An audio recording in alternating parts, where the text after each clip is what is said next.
দুর্নীতির বিরুদ্ধে এক হয়েছে বাংলাদেশ, চলছে সংস্কার। চীনের বিএফএ সম্মেলনের প্রধান উপদেষ্টা সফরে খুলতে পারে ২৫ বছরের তিস্তা জট। লম্বা ছুটিতে স্বস্তিতে রাজধানী ছাড়ছে নগরবাসী। সড়ক মহাসড়কে যানবাহনের চাপ কম, ডাকাতি ঠেকাতে শতাধিক স্পট চিহ্নিত। ৯ দিনের ছুটিতে অর্থনীতিতে প্রভাব পড়বে না জানালেন অর্থ উপদেষ্টা। প্রয়োজনে জুম মিটিংয়ে বৈঠক করবেন উপদেষ্টারা। ঈদ শপিংয়ে উপচে পড়া ভিড়, শেষ সময় জুতা ও প্রসাধনের দোকানে জমজমাট বিক্রি, ব্র্যান্ড শপে অফারের ছড়াছড়ি। এবং ক্যাসিনো কাণ্ডে আলোচিত ঠিকাদার ডিকে শামীমের ৫.৫ বছরের কারাদণ্ড, প্রায় ৩০০ কোটি টাকা অবৈধ সম্পদ অর্জনের অভিযোগ প্রমাণিত।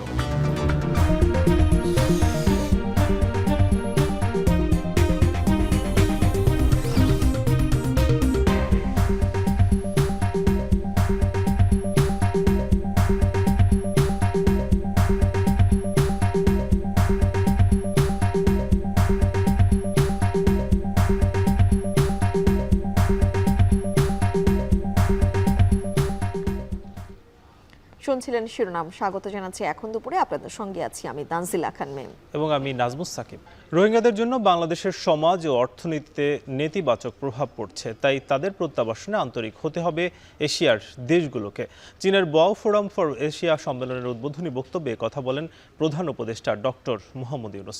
ফিলিস্তিন ইসরায়েলের বর্বরোচিত হামলার কথাও তুলে ধরেন তিনি। বলেন, অন্যায় ও দুর্নীতির বিরুদ্ধে ঐক্যবদ্ধ বাংলাদেশের মানুষ। চীনের হাইনান প্রদেশ থেকে আরও জানাচ্ছেন বিলায়েত হোসাইন। এশিয়ার ৭টি দেশ ও অঞ্চলের এক মহা সম্মেলন। চীনের হাইনান প্রদেশের দ্বীপ শহর বাওতে এই আয়োজনে যোগ দিয়েছেন এশিয়া মহাদেশের বিভিন্ন সরকার প্রধান এবং বড় বড় বিনিয়োগকারীরা। সম্মেলনের উদ্বোধনী বক্তব্য দিলেন বাংলাদেশের প্রধান উপদেষ্টা doctor Mohammad Yunus.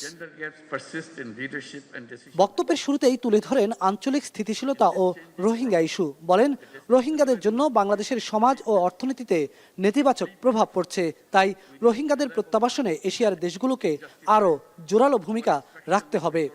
Asian leaders must come together to ensure their safe and dignified repatriation to their home country, Myanmar.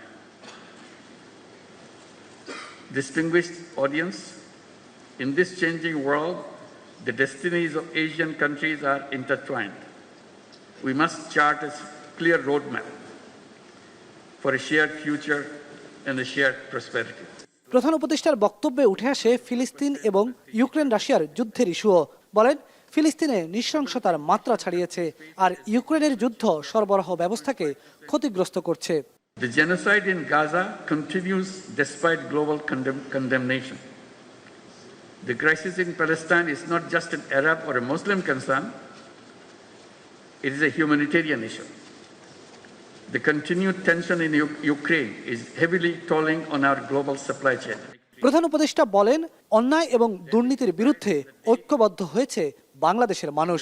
এ সময় জলবায়ু ইস্যু, সামাজিক ব্যবসা এবং এশিয়ার অর্থনীতির গতি প্রকৃতি নিয়েও কথা বলেন ডক্টর মোহাম্মদ ইউনূস।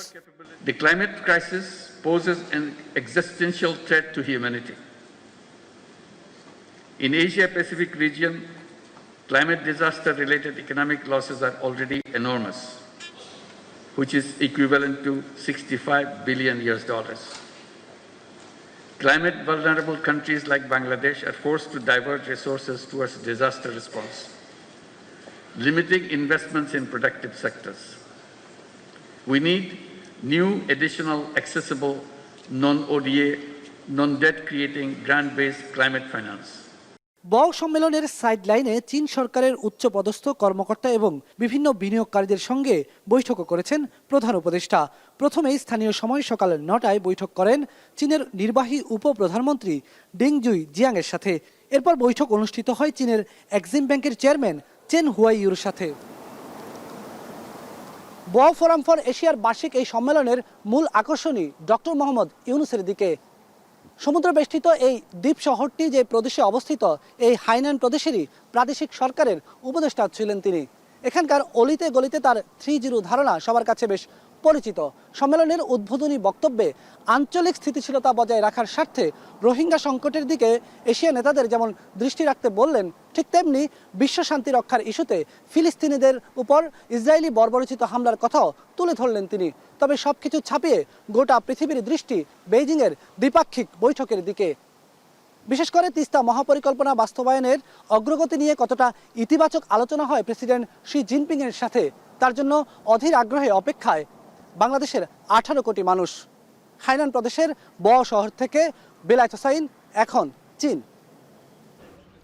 তিস্তা নিয়ে ভারতীয় আগ্রাসন রোধের একমাত্র উপায় চীনের প্রস্তাবিত মহাপরিকল্পনা বাস্তবায়ন। এটি বাস্তবায়ন হলে তিস্তা পাড়ের মানুষের দুর্দশার দিন শেষ হবে বলে মনে করেন সংশ্লিষ্টরা। তাই প্রধান উপদেষ্টার চীন সফরকে ঘিরে প্রত্যাশা খুলে যেতে পারে 25 বছরের তিস্তা জট, যা হবে একটি ঐতিহাসিক কূটনৈতিক বিজয়। চীনের ওয়াও শহর থেকে আরো জানাচ্ছেন বেলায়েত হোসাইন, ছবি তুলেছেন রেজওয়ান বাঁধন। তিস্তা পাড়ের দুঃখ কথা, কোটি কোটি মানুষের দুর্দশার জীবন। পার্শ্ববর্তী দেশ ভারতের আগ্রাসনে নদীতে বিলীন 3 কোটি পরিবার, উন্নয়ন বঞ্চিত 8 জেলার মানুষ। খরাকালে আদায় করা যায় না পানির ন্যায্য হিস্সা, আর আগাম বন্যায় পানি ছেড়ে দিয়ে ডুবিয়ে দেওয়া হয় গ্রামের পর গ্রাম। বিলীন হচ্ছে হেক্টরের পর হেক্টর ফসলি জমি। এবার প্রধান উপদেষ্টার চীন সফরকে ঘিরে তিস্তা পাড়ে নতুন সম্ভাবনার হাতছানি। সংশ্লিষ্টরা বলছেন, সংকট সমাধানের একমাত্র পথ তিস্তা মহাপরিকল্পনা বাস্তবায়ন। এটি বাস্তবায়িত হলে 11,240 কোটি টাকার সম্পদ রক্ষা পাওয়ার পাশাপাশি তিস্তা পাড়ের মানুষের জীবনমান বদলে যাবে। আমরা যে দুর্দশা আছি সেখান থেকে কে করলো এটা আমার ব্যাপার না। আমরা তো বলছি কেউ না করলো আমরা নিজস্ব অর্থায়নে করবো, তিস্তা কর্তৃপক্ষকে করবো। সেখানে এটা হলেই আমি মনে করি তার একটা বিরাট বিজয়। যেহেতু এটি চাপাচাপির মধ্যে আছে, সেখানে যদি এটা আজকে কোনো ডিসিশনে আসতে পারে, সেটা তো অবশ্যই একটি কূটনৈতিক বিষয়।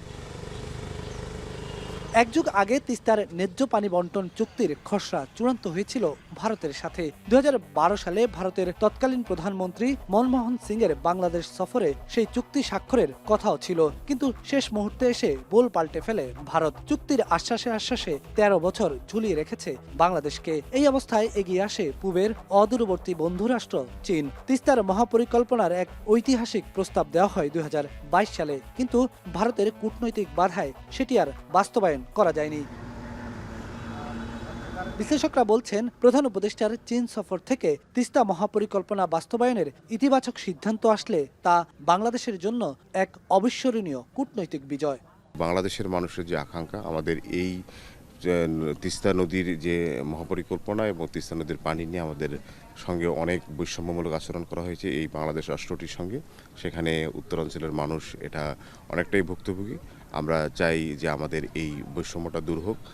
আমরা স্বাধীন রাষ্ট্র, স্বাধীনভাবে আমরা সিদ্ধান্ত গ্রহণ করব। অন্তর্বর্তী সরকার গঠনের পর প্রথম দ্বিপাক্ষিক সফরে চীনে আসলেন প্রধান উপদেষ্টা ডক্টর মোহাম্মদ ইউনূস। বড় সম্মেলনে যোগ দেওয়া ছাড়াও বেইজিংয়ে গিয়ে আলাদাভাবে বৈঠক করবেন চীনের প্রেসিডেন্ট শি জিনপিং এর সাথে। এজন্য প্রধান উপদেষ্টাকে ঢাকা থেকে আনা হয়েছে চীনের পাঠানো বিশেষ বিমানে। তার এই সফরকে ঘিরে নতুন করে আশায় বুক বাঁধছেন তিস্তা পাড়ের মানুষ। তিস্তা মহাপরিকল্পনা আসলে উত্তর অঞ্চলের মানুষের জনপদের অনেক দিনের আকাঙ্ক্ষা, কিন্তু বরাবরই আমরা দেখেছি যে এই বিষয়টা নিয়ে রাজনীতি করা হয়েছে। আসলে তিস্তা মহাপরিকল্পনার কোনোটাই বাস্তবায়ন হয়নি। আমাদের তিস্তা মহাপরিকল্পনার মূল যে ইস্যুটি, এটি হচ্ছে পানি। আমরা তিস্তায় যদি আমার প্রাণ না থাকে, তাহলে আমার এই মহাপরিকল্পনা কখনোই বাস্তবায়ন হবে না।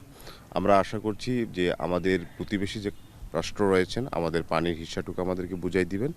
বিশ্লেষকরা বলছেন, তিস্তা মহাপরিকল্পনা কোনো বায়বীয় আকাঙ্ক্ষা নয়, এটি গণমানুষের দাবি। তিস্তা মহাপরিকল্পনাটা গণদাবিতে রূপান্তরিত হয়েছে।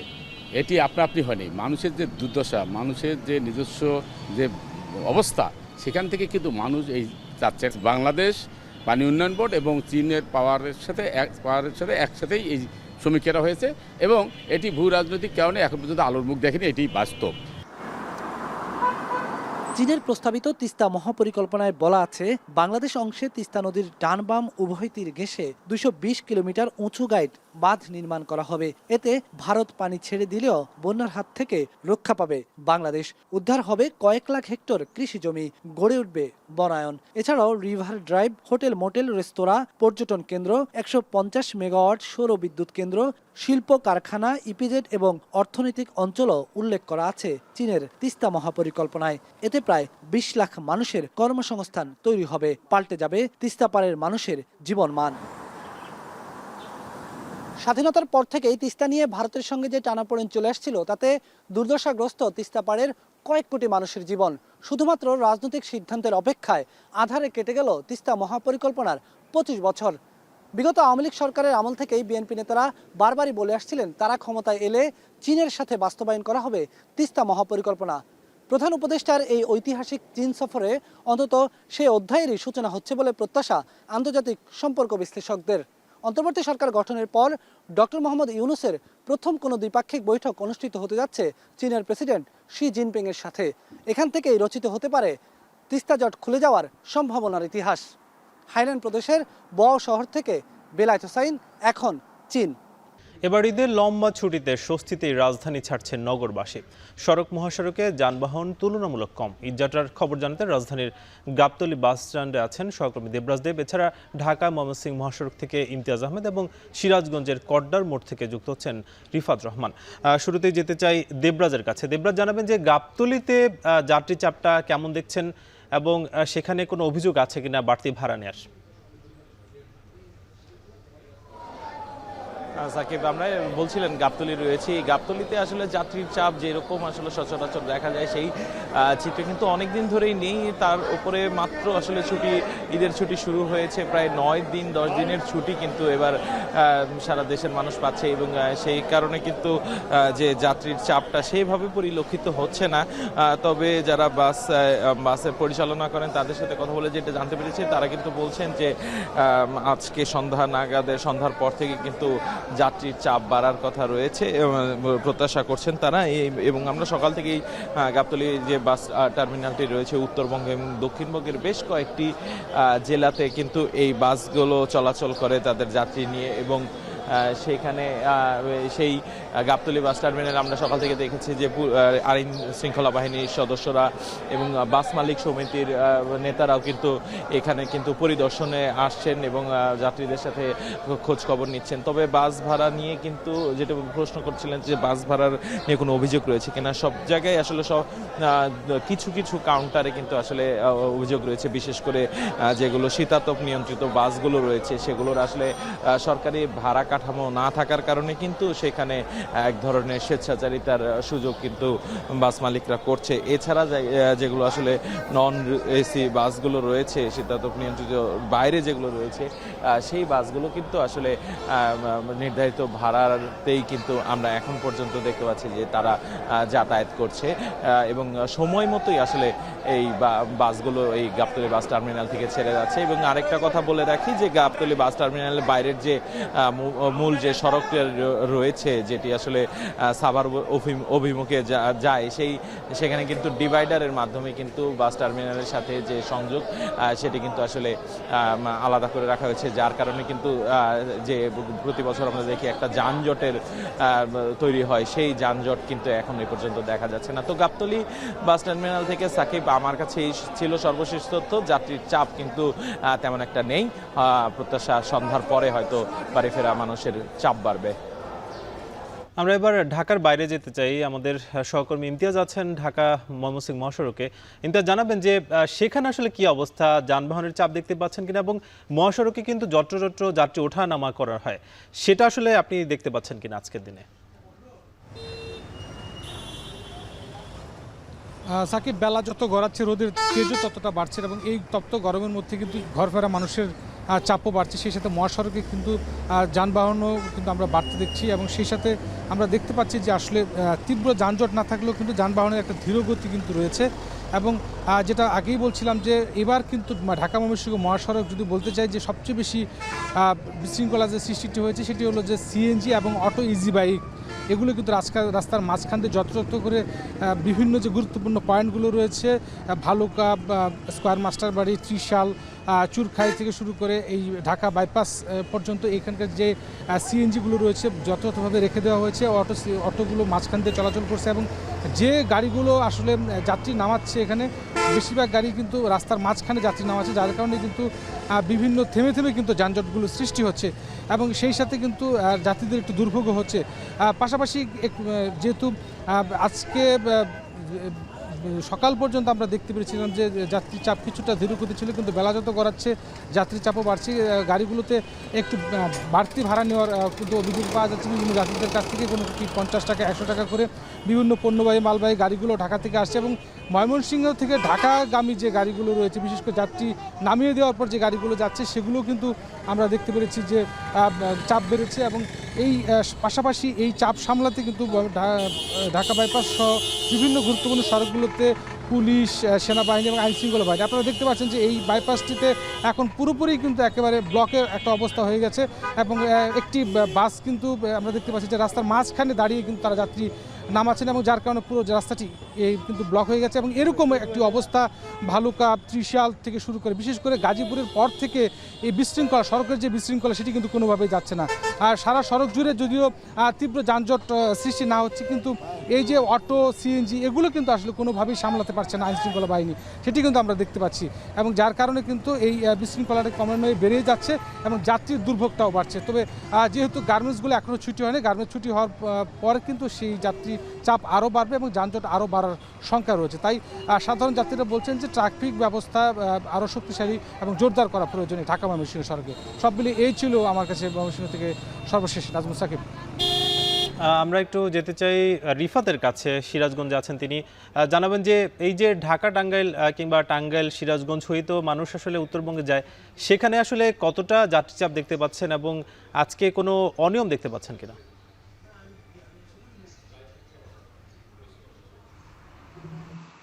সাকিব, আসলে ঈদ যাত্রা শুরু হলেও ঈদ যাত্রার যে আমেজ, সেই আমেজ কিন্তু এখনো এই যে যমুনা সেতুর যে পশ্চিম সংযোগ মহাসড়ক রয়েছে সেই মহাসড়কে কিন্তু এখনো পড়েনি। তার কারণ হলো যে এখন পর্যন্ত কিন্তু ঈদের আগে যে যানবাহনের চাপ আমরা প্রতি বছর দেখতে পাই, সে চাপ কিন্তু এখনো তৈরি হয়নি এই মহাসড়কে। আপনি জানেন যে এই মহাসড়ক দিয়ে উত্তর এবং দক্ষিণবঙ্গের যে জেলাগুলো রয়েছে, বিশেষ করে রংপুর, দিনাজপুর, বগুড়া, রাজশাহী সহ প্রায় 22 জেলা যানবাহন কিন্তু এই যমুনা সেতু পার হয়ে কিন্তু এই জেলাগুলোতে যাতায়াত করে। এই যে ঈদে ঘরমুখ মানুষ বাড়ি ফিরছে, আসলে সেই চাপ কিন্তু এখন পর্যন্ত আমরা দেখতে পাইনি। আমরা দুদিন হলো দেখছি আসলে যারা আগে থেকে ছুটি নিয়েছেন তারাই কিন্তু মূলত বাড়ি ফিরছেন এবং সেই মানুষগুলোই কিন্তু এই পথ পাড়ি দিয়ে কিন্তু তাদের নিজ নিজ গন্তব্যে যাচ্ছেন। তবে উত্তরবঙ্গ থেকে ছেড়ে আসা যে গাড়িগুলো রয়েছে, বিশেষ করে যাত্রীবাহী বাস, সেই বাসের সংখ্যা কিন্তু বেশি রয়েছে। তারা আসলে বলছেন যে আজ সন্ধ্যা নাগাদ কিন্তু এই যে উত্তরবঙ্গ মহাসড়ক, এই মহাসড়কে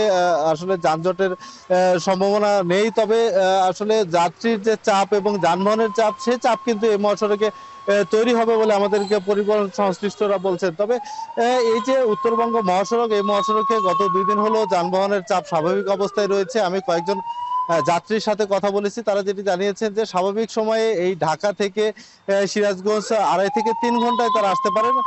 গতকাল এবং আজকেও কিন্তু তারা 2.5 থেকে 3 ঘন্টার মধ্যেই কিন্তু তারা এই যে সিরাজগঞ্জে কিন্তু অতিক্রম করেছেন এবং টাঙ্গাইল, চন্দ্রা কোথাও কিন্তু আসলে তাদেরকে তেমন আসলে যানজটে পড়তে হয়নি, যে কারণে তারা কিন্তু বলছেন যে এখন পর্যন্ত তাদের যে ঈদ যাত্রা, সেই ঈদ যাত্রা কিন্তু অনেকটাই স্বস্তি রয়েছে। তবে আরেকটি বিষয় জানিয়ে রাখি যে যানবাহনের অতিরিক্ত চাপ বাড়লেও এই যে উত্তরবঙ্গ মহাসড়ক, সেই মহাসড়ককে 4 লেনে প্রশস্তকরণের কাজ শেষ হয়েছে, যে কারণে আসলে পুলিশের তৎপরতাও আমরা কিন্তু দেখতে পেয়েছি।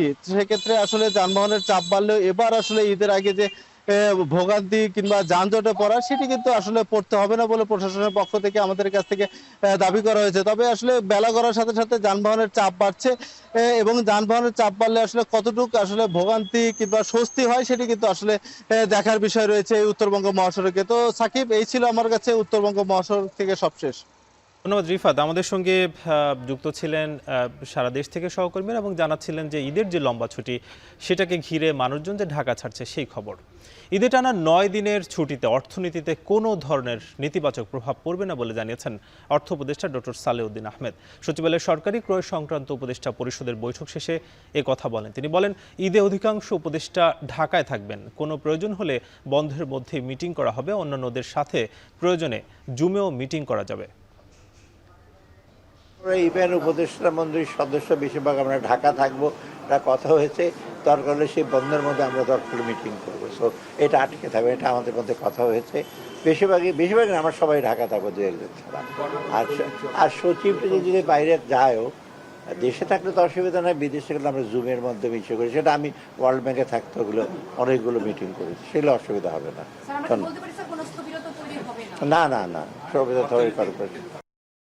297 কোটি টাকা অবৈধ সম্পদ অর্জনের অভিযোগে দুদকের করা মামলায় ক্যাসিনো কাণ্ডে আলোচিত ঠিকাদার জিকে শামীমের 5.5 বছরের কারাদণ্ড দিয়েছেন আদালত।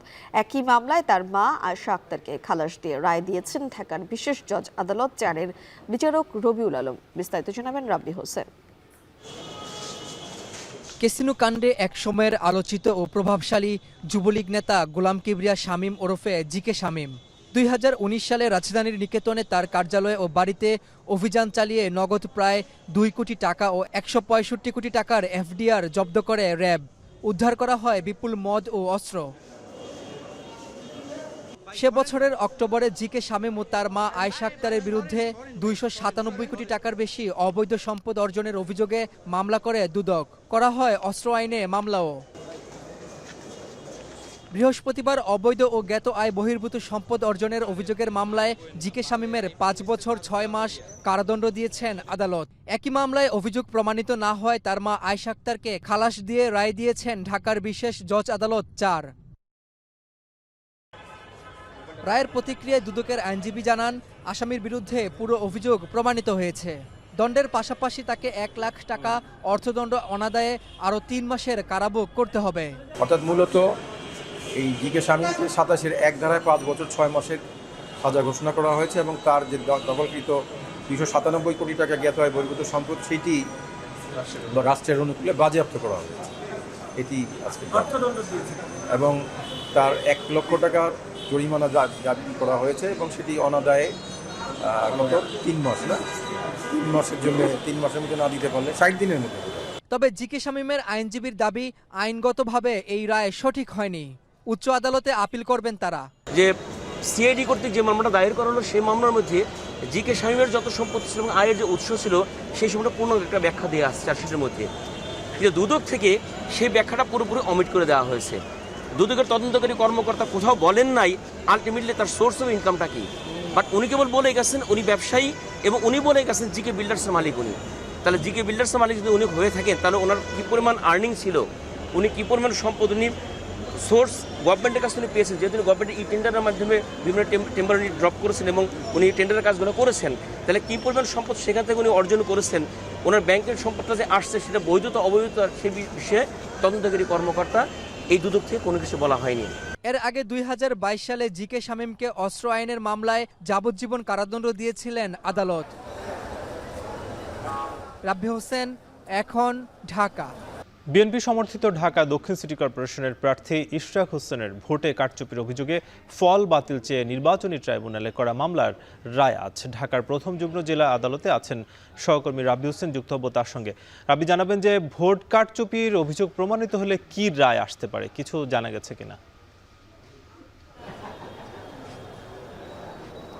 সাকিব, 2020 সালে ঢাকা দক্ষিণ সিটি কর্পোরেশনের মেয়র নির্বাচনের ফলাফলের অনিয়ম, দুর্নীতি ও ভোট কারচুপির কারণে ঢাকা বিএনপির যে প্রার্থী বা সমর্থিত প্রার্থী ইশরাক হোসেন একটি মামলা দায়ের করেছিলেন এই ফলাফল বাতিল করার জন্য, এবং সেটি যাতে নির্বাচনের যে গেজেট রয়েছে ফলাফলের সেটি বাতিল করার জন্য তিনি মামলা দায়ের করেছিলেন। সেই মামলারই আজকে এখানে রায় ঘোষণা হবে। এই মামলায় প্রধান যে আসামি 8 জন আসামি রয়েছে, তার মধ্যে থেকে প্রধান আসামি হলেন সাবেক প্রধান নির্বাচন কমিশনার KM নুরুল হুদা, তৎকালীন রিটার্নিং কর্মকর্তা আব্দুল বাতেন এবং সাবেক মেয়র শেখ ফজলে নূর তাপস সহ মোট 8 জন এই মামলার আসামি রয়েছেন। এবং এই মামলায় এখানে তিনি যে তার আইনজীবীরা বলছেন এই মামলাটি যদি তখন অর্থাৎ তার পক্ষে যায়, এই ইশরাকের পক্ষে যায়, তাহলে আজকের এই রায়ের মাধ্যমে তিনি প্রমাণিত হতে পারেন যে তৎকালীন এই যে তখন ভোট হয়েছিল তখন সেটি কারচুপি হয়েছিল, অনিয়ম হয়েছিল, যার কারণে তার পক্ষে রায় আসতে পারে এই মেয়র এই ইশরাকের পক্ষে। তখন তিনি আসলে মেয়র প্রার্থী হিসেবে নির্বাচিত হতে পারেন বলছেন এখানকার যারা তার পক্ষের আইনজীবী যারা রয়েছেন তারা। তবে এখনও যেহেতু আদালত আসলে বসেনি, শুনানি শুরু হয়নি, এখন এই মুহূর্তে আসলে সবকিছু বলা সম্ভব হচ্ছে না যে তার পক্ষে রায় আসবে কি আসবে না, বা আজকের এই রায়টি কার পক্ষে যাবে। তবে এখানে যিনি মেয়র প্রার্থী ইশরাক তিনি এসেছেন, তিনি এখন অপেক্ষা করছেন। এই মামলাটি আসলে এর আগে তিনি 2020 সালেই দায়ের করেছিলেন, মার্চ মাসে দায়ের করা হয়েছিল, যেহেতু ফেব্রুয়ারির 1 তারিখে নির্বাচন হয়েছিল 2020 সালে। এরপরে তিনি মার্চ মাসে এই মামলাটি দায়ের করেছিলেন। শুধু তিনিই নয়, ঢাকা উত্তর সিটি কর্পোরেশনও যিনি মেয়র প্রার্থী নির্বাচন করেছিলেন তিনিও তাবিতাওয়াল, তিনিও কিন্তু সাবেক যে মেয়র আতিকুল ইসলাম তার বিরুদ্ধে কিন্তু মামলা করেছেন। সেই মামলাটিরও আদেশ বাকি রয়েছে। তবে আজকে যেহেতু এখন কিছুক্ষণের মধ্যেই আদালত বসবেন, পরবর্তীতে আরও বিস্তারিত জানা যাবে যে আজকের এই রায়টি মেয়র প্রার্থী ইশরাক হোসেনের পক্ষে যায় কি যায় না। এই ছিল আমার কাছে সবশেষ খবর। ঈদের বাকি আর মাত্র কয়েকদিন, শেষ সময় জমে উঠেছে বেচাকেনা। রাজধানীর বিভিন্ন শপিং মল এবং বিপণী বিতানে এখন ক্রেতাদের উপচে পড়া ভিড়। এ নিয়ে আরো জানাতে বসুন্ধরা সিটি শপিং মল থেকে যুক্ত হচ্ছেন আমাদের সহকর্মী আসিফ ইকবাল। আসিফ, একটু জানতে চাই শেষ সময় বিভিন্ন ব্র্যান্ড শপ কি ধরনের অফার দিচ্ছে, ক্রেতারাই বা সেই অফারগুলো কিভাবে লুফে নিচ্ছেন, একটু বিস্তারিত আমাদেরকে জানাবেন। মিম, আজকে 26তম রমজান, অর্থাৎ হাতে গুনে কিন্তু আর মাত্র 4 দিন বাকি আছে পবিত্র ঈদ উল ফিতরের। আর ঈদ উল ফিতরের যে অন্যতম অনুষঙ্গ পোশাক এবং জামা কাপড় থেকে শুরু করে সেগুলো কেনার জন্য কিন্তু এই শেষ সময়ে আমরা দেখতে পাচ্ছি যে বিভিন্ন শপিং মলগুলোতে কিন্তু আসলে ক্রেতা সমাগম কিন্তু উপচে পড়া ভিড় দেখছি আমরা। ঈদের বাকি সব কেনাকাটা শেষ, কিন্তু এখন আমরা দেখতে পাচ্ছি যে জুতোর যে দোকানগুলো আছে, জুতো এবং প্রসাধনীর দোকানগুলোতে কিন্তু শেষ সময় আসলে কিছুটা ভিড় দেখা যাচ্ছে। এবং এখানে কিন্তু আমরা বিভিন্ন ক্রেতাদের সাথে কথা বলেছি, তারা বলেছেন যে তারা যে পছন্দের পোশাকটি কিনেছেন তার সাথে মানানসই জুতসই যে পছন্দের জুতোটি আছে সেটি তারা শেষ সময় কেনার চেষ্টা করছেন। এবং সেই সাথে ঈদের দিন নিজেকে আরেকটু সুন্দরভাবে উপস্থাপন করার জন্য কিন্তু পছন্দের প্রসাধনীটি কেনারও কিন্তু আসলে তোড়জোড় আমরা ঈদের বাজারে দেখতে পেয়েছি। আর আপনি যে প্রশ্নটি করেছিলেন শেষ সময়ে মূল্য ছাড় বা অফারের কথা, আমরা বিভিন্ন দোকানে কিন্তু দেখেছি, বিভিন্ন সবগুলোতে দেখেছি যে ঈদ উপলক্ষে কিন্তু তারা বিভিন্ন অফার এবং মূল্য ছাড় দিয়েছেন। এর মধ্যে বেশ কিছু জায়গায় আমরা দেখেছি মোবাইল ব্যাংকিং এর মাধ্যমে কেনাকাটায় অফার রয়েছে এবং বিভিন্ন ডেবিট অথবা ক্রেডিট কার্ডের মাধ্যমে কেনাকাটায়ও কিন্তু অফার রয়েছে। তাছাড়া মূল্য ছাড়ের কিন্তু আমরা বিভিন্ন জায়গায় বিভিন্ন মূল্য ছাড়েরও কিন্তু দেখেছি। আসলে এই জিনিসগুলো বিক্রেতারা যেটি বলছে যে তারা আসলে ক্রেতাকে শেষ মুহূর্তে আকর্ষণের একটি চেষ্টা করছেন এবং ক্রেতা আকর্ষণের মাধ্যমে তারা যে তাদের নির্ধারিত লক্ষ্যমাত্রাটা ঈদ উপলক্ষে সেটি তারা আসলে পূরণ করার চেষ্টা করছেন। শেষ মুহূর্তে যেটি বলছিলাম যে এই এখন আমরা একটি জুতোর দোকানে আছি বসুন্ধরা সিটি শপিং মলে। এখানে আমরা আমাদের ক্যামেরার চোখে যদি একটু দেখাই, আসলে উপচে পড়া ভিড়। শেষ সময়ে ক্রেতারা তাদের পছন্দের যেই জুতোটি আছে, পছন্দের পোশাকের সাথে মানানসই যে জুতাটি, সেটি আসলে তারা কেনার চেষ্টা করছেন এবং সেই জন্যই আসলে সব তোড়জোড় আমরা এখানে দেখতে পাচ্ছি। তো ঈদের বাজার নিয়ে এই ছিল আমার কাছে সর্বশেষ। রাজধানীর ধানমন্ডিতে র্যাব ও ম্যাজিস্ট্রেট ও ছাত্র পরিচয় ডাকাতির ঘটনায় আরও 2 জন গ্রেপ্তার করেছে ঢাকা মহানগর পুলিশ। এই ঘটনায় মোট 6 জনকে গ্রেপ্তার করা হলো। বুধবার ভোরের দিকে ধানমন্ডির 8 নম্বর সড়কের একটি বাসায় ডাকাতির ঘটনা ঘটে। এ সময় ঘটনাস্থলে পুলিশকে সাহায্য করে সহকারী পুলিশ সদস্য হিসেবে নিয়োগসহ 5 জন পেয়েছেন অর্থ পুরস্কার। আরও জানাচ্ছেন মাঝারি মন।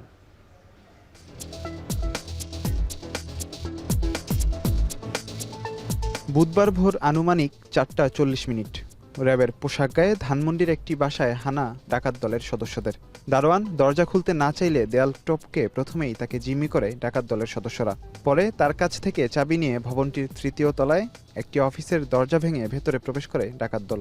সেখানে অফিসের ড্রয়ার ভেঙে হাতিয়ে নেয় 22 লাখ টাকা। ডাকাত চক্রের আরেকটি দল 4র্থ তলায় দরজা ভেঙে ভেতরে ঢুকে 13 লাখ টাকা লুটে নেয়। এভাবে ভবনের 5ম ও 6ষ্ঠ তলায় তালা ভেঙে হাতিয়ে নেয় স্বর্ণ ও নগদ আরও অর্থ। এ ঘটনার সিসিটিভি ফুটেজ সামাজিক যোগাযোগ মাধ্যমে ছড়িয়ে পড়লে শুরু হয় তোলপাড়। ধানমন্ডি থানায় 26 মার্চ মামলা হয়। জড়িতদের ধরতে মাঠে নামে পুলিশ। ঘটনার গোয়েন্দা তৎপরতা বাড়িয়ে 4 জনকে ঘটনার পরপরই আটক করে পুলিশ। তাদের কাছ থেকে তথ্য নিয়ে আরও 2 জনকে গ্রেফতার করে পুলিশের তদন্ত দল। ধানমন্ডি 8 নম্বর রোডে 3 নম্বর বাসার একটা দুর্ধর্ষ ডাকাতি সংঘটিত হয় এবং সেই ঘটনার প্রেক্ষিতে পুলিশ ঘটনাস্থল থেকে স্থানীয় জনতার সহায়তায় 6 জন ডাকাতকে আটক করেছে। রাজধানীবাসীর নিরাপত্তা নিশ্চিতে কাজ করছে পুলিশ বাহিনী। আতঙ্কিত না হবার আহ্বান তাদের। কোনো অপরাধীকে কোনো রকম ছাড় দেওয়ার কোনো অবকাশ নেই। আমরা তাদেরকে সর্বোচ্চ শাস্তি যেন পায়, আইনের আওতায় যেভাবে আসে সেই চেষ্টায় আমরা করছি। ডাকাতির ঘটনায় গ্রেফতারে সহায়তাকারীদের সাহায্যকারী পুলিশ সদস্য হিসেবে নিয়োগ দেওয়ার কথা জানানো হয় সংবাদ সম্মেলনে। সহায়তায় 6 জন ডাকাতকে আটক করেছে। মাঝার ইমন, এখন, ঢাকা। পবিত্র লাইলাতুল কদর বা শবে কদর আজ সন্ধ্যার পর থেকে শুরু হবে শবে কদরের রজনী। যথাযোগ্য ধর্মীয় মর্যাদা ও ভাবগাম্ভীর্যের মধ্য দিয়ে সারা দেশে পবিত্র শবে কদর পালিত হবে। মহান আল্লাহ তাআলা লাইলাতুল কদরের রাতকে অনন্য মর্যাদা দিয়েছেন। হাজার মাসের ইবাদতের চেয়েও এই রাতের ইবাদত উত্তম। এই রাতে আল্লাহর অশেষ রহমত ও নিয়ামত বর্ষিত হয়। তো পবিত্র এই রাতে ইবাদত বন্দেগীর মাধ্যমে আমরা মহান আল্লাহর নৈকট্য লাভ করতে পারি, অর্জন করতে পারি তার অসীম রহমত, নাজাত, বরকত ও মাগফিরাত।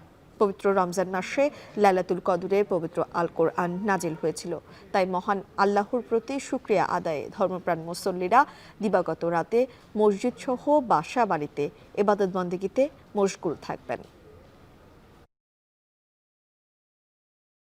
ঈদের আগে চট্টগ্রামের বাজারে বেড়েছে মাছ, মাংস সহ সবজির চাহিদা, আর এই সুযোগে দামও বাড়িয়ে দিয়েছেন বিক্রেতারা। সপ্তাহ ব্যবধানে ব্রয়লার মুরগির দাম কেজিতে 40 টাকা পর্যন্ত বেড়েছে। বাড়তি সালাদ, জাতীয় পণ্যের দাম।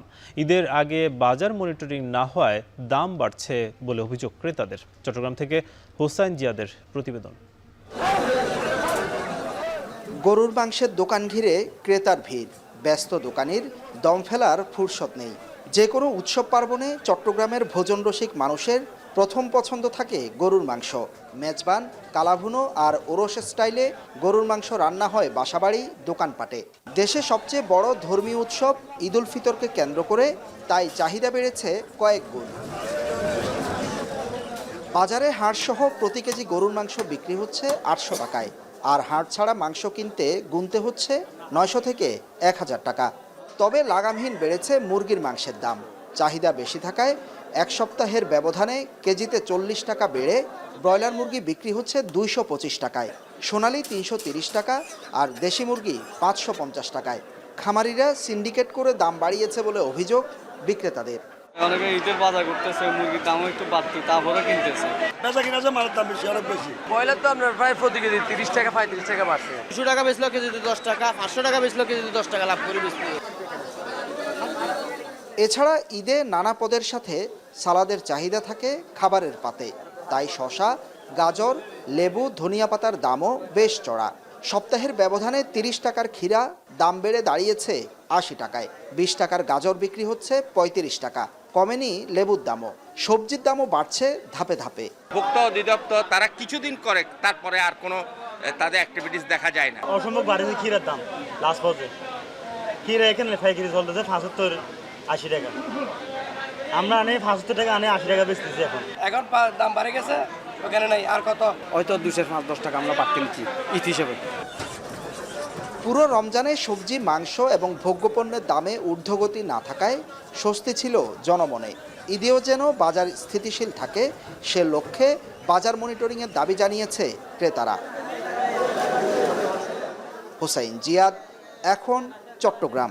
রমজানের শেষ মুহূর্তের বাজারে ক্রেতাদের উপচে পড়া ভিড়। চাঁদপুরের প্রধান মার্কেটগুলোতে সকাল থেকে মধ্যরাত পর্যন্ত চলছে ঈদের কেনাকাটা। বিদেশি ব্র্যান্ডের সাথে পাল্লা দিয়ে বিক্রি হচ্ছে দেশীয় ব্র্যান্ডের প্রসাধনী। তালহা জুবারের প্রতিবেদন। ঈদ উল ফিতরের দিন ঘনিয়ে আসায় চাঁদপুরে জমে উঠেছে কসমেটিক্স পণ্যের বেচাকেনা। পছন্দের প্রসাধনী কিনতে দোকানে দোকানে ভিড় করছেন ক্রেতারা। এর মধ্যে নারীদের সংখ্যাই বেশি। চেহারার সৌন্দর্য বাড়িয়ে তোলে লিপস্টিক, তাই পছন্দের পোশাকের সঙ্গে মিল রেখে লাল ও হালকা গোলাপি রঙের লিপস্টিক কিনছেন কেউ কেউ। পাশাপাশি উপটান, স্ক্রাব, ফেস মাস্ক, ফাউন্ডেশন ও অর্গানিক মেহেদির মতো পণ্যেও ক্রেতা আকর্ষণ চোখে পড়ার মতো। কসমেটিক কেনা হয়েছে, চশমা কেনা হয়েছে, ফাউন্ডেশন কেনা হয়েছে। আমি আম্মুর সাথে আসছি যে মেহেদি কিনতে, চামড়াতে মেহেদি দিব, লিপস্টিক কিনবো। পণ্যের গুণগত মান ও দামের দিকে নজর দিচ্ছেন ক্রেতারা। নকল পণ্যের বিড়ম্বনা থেকে রক্ষা পেতে দেশীয় পণ্যেও দিন দিন আগ্রহ বাড়ছে তাদের। এর মধ্যে সবচেয়ে বেশি চাহিদা মেহেদির। ইন্ডিয়ান মালগুলো এখন না আসাতে আমাদের দেশি মালগুলো এখন চাহিদা আস্তে আস্তে হইতেছে। মেহেদি অনেক বিক্রি হইতেছে। তার মধ্যে কাবেরি, অর্গানিক বিভিন্ন ধরনের আপনাদের আপনি দেখেন বিভিন্ন ধরনের প্রোডাক্ট আছে। নকল প্রসাধনীর সরবরাহ ঠেকাতে পারলে এবং দেশি পণ্যের গুণগত মান বাড়ানো গেলে আমদানি নির্ভরতা কমবে বলে জানান ব্যবসায়ীরা। আমাদের দেশে মমতাজ, তিব্বত এবং অন্যান্য কোম্পানি যারা কসমেটিক তৈরি করতেছে মোটামুটিভাবে তুলনামূলকভাবে এবং দামগতভাবে সাশ্রয়।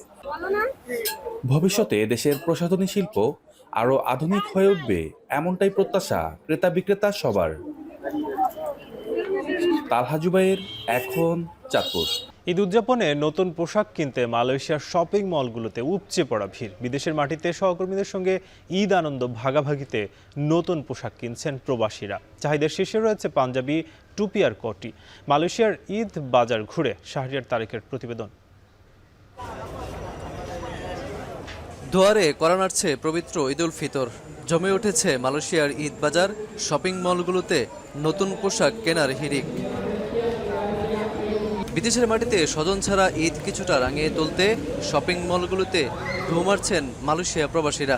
পরিবার পরিজনদের নিয়ে কেনাকাটার সুযোগ না থাকায় পোশাক পছন্দে সঙ্গে নিয়ে যাচ্ছেন রুমমেট কিংবা সহকর্মীদের।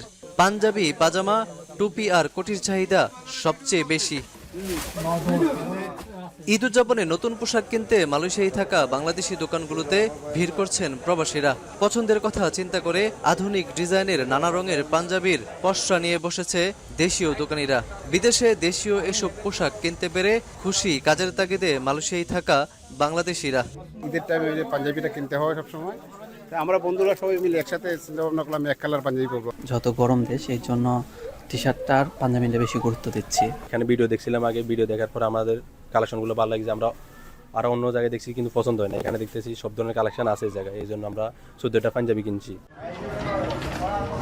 কুয়ালালামপুরে মিনি ঢাকা খ্যাত কোতারায় অপেক্ষাকৃত কম দামের পোশাক পাওয়া যাওয়ায় ক্রেতা উপস্থিতি কিছুটা বেশি। অতীতের তুলনায় সব দোকানে এবার পোশাকের সংখ্যাও অনেক বেশি বলে জানিয়েছেন ব্যবসায়ীরা। রয়েছে ক্রেতা সমাগমও, তবে গত বছরের চেয়ে বেচাকেনা তুলনামূলক কম বলে দাবি ব্যবসায়ীদের। শেষ সময়ে বিক্রি বাড়ার আশা তাদের। ব্যবসার পরিস্থিতি গতবারের চেয়ে এবার একটু কম। আমরা গতবার ব্যবসা ভালো হতে হিউজ পরিমাণ স্টক নিয়েছি। প্রত্যাশা অনুযায়ী এখনো কাস্টমার পাচ্ছি না, তবে আসছে, আইসা দেখছে। আশা করি শেষের দিকে হবে ইনশাল্লাহ, এই আশাটা রাখি। আমাদের মেন ব্রাঞ্চ হচ্ছে হান্তুয়া, আমাদের এটা হলো সেকেন্ড ব্রাঞ্চ। গরমের দেশ হয় পাতলা ও সুতি কাপড়কেই বেশি প্রাধান্য দিচ্ছেন মালয়েশিয়ায় থাকা প্রবাসীরা। কর্মব্যস্ততায় যারা দোকানে আসতে পারছেন না তাদের জন্য অনলাইনে কেনাকাটার সুযোগ রেখেছে বিভিন্ন প্রতিষ্ঠান। পছন্দের পোশাক কুরিয়ারের মাধ্যমে ক্রেতার কাছে পৌঁছে দিচ্ছেন দোকানিরা। শাহরিয়ার তারেক, এখন মালয়েশিয়া। এবার কেয়ার হাসপাতালে চিকিৎসকদের বোর্ড সভা শেষে জাতীয় দলের সাবেক অধিনায়ক তামিম ইকবালকে সিসিইউ থেকে সরিয়ে কেবিনে রাখার সিদ্ধান্ত নেওয়া হয়েছে।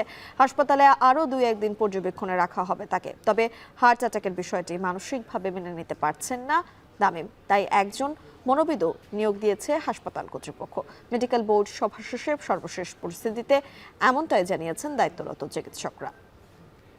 আমাদের জনপ্রিয় ক্রিকেটার তামিম ইকবাল সাহেব আমাদের হসপিটালে প্রফেসর শাহাবুদ্দিন তালুকদার আন্ডারে ভর্তি আছেন এবং উনি সুস্থ আছেন। এবং আজকে সকালে আপনাদের অবগতির জন্য জানাচ্ছি এবং দেশবাসীর জন্য জানাচ্ছি যে এখানে একটা মেডিকেল বোর্ড হয়েছে আজকে সকাল 11টার সময়, যেটা নেতৃত্বে ছিলেন প্রফেসর শাহাবুদ্দিন তালুকদার সাহেব। এবং বোর্ড মিটিংয়ের রিপোর্ট অনুযায়ী তামিম আলহামদুলিল্লাহ খুবই ভালো আছেন, উনি খাওয়া দাওয়া করছেন, সবার সাথে কথা বলতেছেন। আজকে স্যার দেখে আজকে উনি সিসিইউ থেকে আজকে রুমে চলে যাবেন। রুমে যাওয়ার পরে তাকে হয়তো আরও 1 দিন বা 2 দিন অবজারভেশন রাখা হবে, তারপর উনি বাসায় যেতে পারবেন। তামিমের যেটা হলো ও এটাকে নিতে পারছে না, সাইকোলজিক্যালি অ্যাকসেপ্ট করতে পারছে না। মানসিক অবস্থার জন্য আমরা কাউন্সিলরকে করছি, ইনভলভ করছি, সে কাউন্সিলিং করবে এটাকে কীভাবে মানায় যাওয়া, ওর প্রশ্ন শুনবে, ওর কোয়ারি শুনবে, ওর প্যানিক শুনবে, তারপর সেইভাবে আমাদের কাউন্সিলর গাইড করবে। শেষ করছি এখন দুপুর, তবে তার আগে শিরোনামগুলো আরও একবার। দুর্নীতির বিরুদ্ধে এক হয়েছে বাংলাদেশ, চলছে সংস্কার। চীনের বিএফএ সম্মেলনের প্রধান উপদেষ্টা, সফরে খুলতে পারে 25 বছরের তিস্তা জট। লম্বা ছুটিতে স্বস্তিতেই রাজধানী ছাড়ছে নগরবাসী। সড়ক মহাসড়কে যানবাহনের চাপ কম, ডাকাতি ঠেকাতে শতাধিক স্পট চিহ্নিত। 9 দিনের ছুটিতে অর্থনীতিতে প্রভাব পড়বে না জানালেন অর্থ উপদেষ্টা। প্রয়োজনে জুম মিটিংয়ে বৈঠক করবেন উপদেষ্টারা।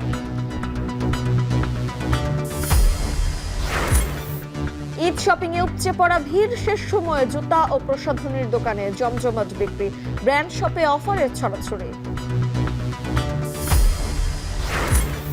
এবং ক্যাসিনো কাণ্ডে আলোচিত ঠিকাদার জি.কে. শামীমের 5.5 বছরের কারাদণ্ড। প্রায় 300 কোটি টাকা অবৈধ সম্পদ অর্জনের অভিযোগ প্রমাণিত। শেষ করছি এখন দুপুর। এখন টেলিভিশন ওয়েবসাইটে দেখতে ভিজিট করুন এখন.টিভি। এছাড়া ফেসবুকে যুক্ত হতে পারেন facebook.com/tv.এখন, ইউটিউবে যুক্ত হতে পারেন youtube.com/c/echontv।